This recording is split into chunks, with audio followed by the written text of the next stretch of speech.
Struggle towards freedom.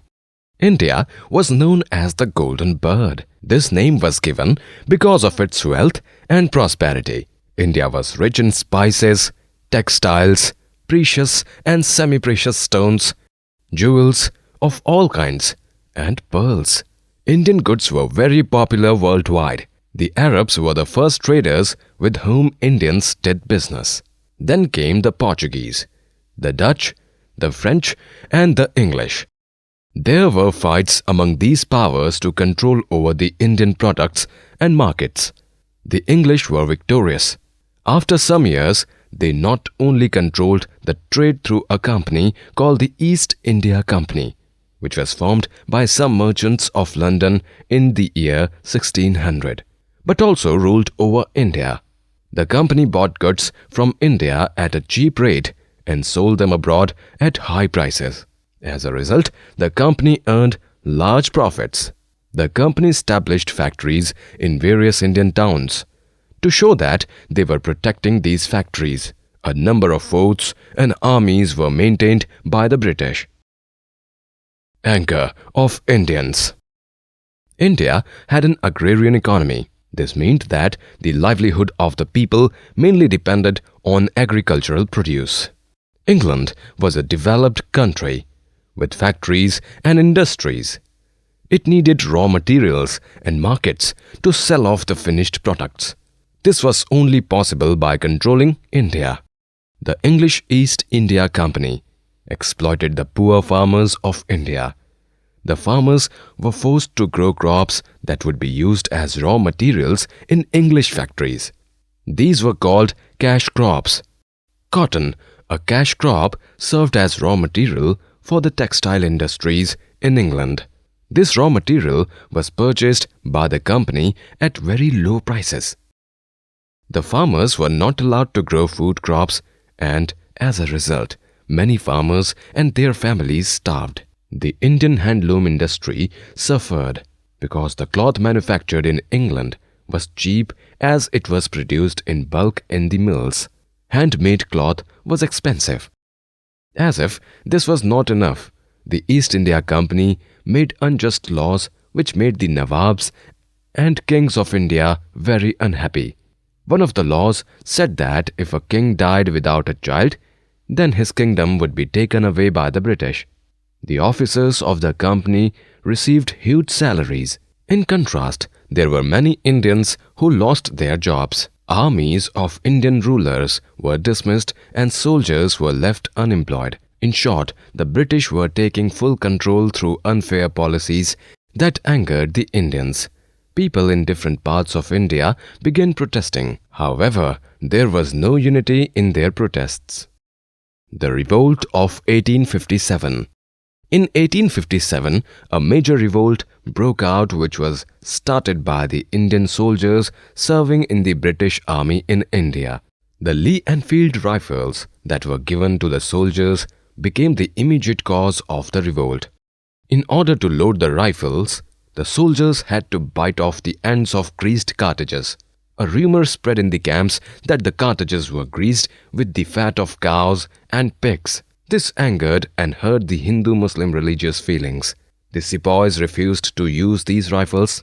When forced, the soldiers in anger shot their officers, broke open the prisons and set free the prisoners.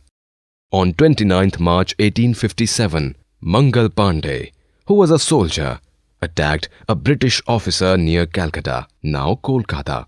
Mangal Pandey was hanged on 8th April 1857. This triggered further action.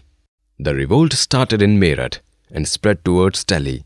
Mughal Emperor Bahadur Shah Zafar was asked to lead the revolt.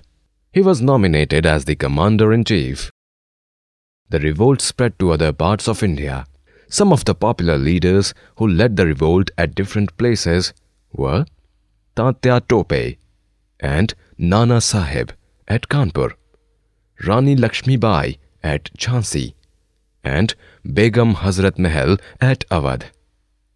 But at the same time, many Indians stayed away from the revolt and many even supported the British. The British, however, organized themselves and crushed the revolt successfully. Result of the revolt. The British government was shocked and alarmed. It realized that it was time to end the rule of the East India Company. In 1858, the British government decided to control India. A viceroy was appointed to rule over India on behalf of the crown. The Indian rulers were allowed to rule their kingdoms but were controlled by the English. The people of the country were promised freedom to follow their customs and practices. On the other hand, the Indians realized that if they unite, they could oust the British from the Indian soil. Reasons of failure. The British were organized and many Indians sided with them. The British had superior weapons and greater military strength. The Indians lacked unity and a strong leadership.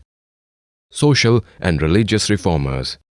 Much before the revolt of 1857, some educated Indians who were exposed to Western education realized the evils of Indian society.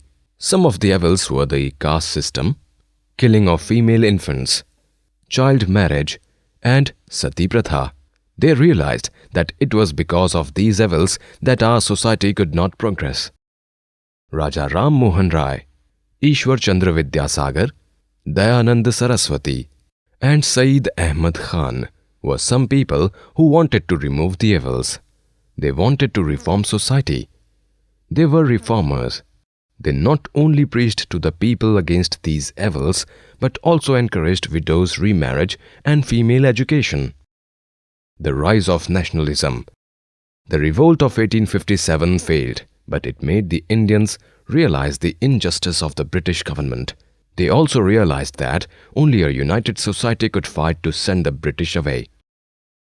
Like-minded educated Indians came together to form groups, committees and associations. Traders and businessmen came together and set up factories. Associations were formed and schools were set up. Newspapers were published. Indians began to hold meetings and asked for their rights. All this led to the formation of the Indian National Congress, that is INC, in 1885. The Indian National Congress. The Indian National Congress, that is INC, was a group of educated Indians. It is interesting to know that it was started by the Englishman named A.O. Hume in 1885.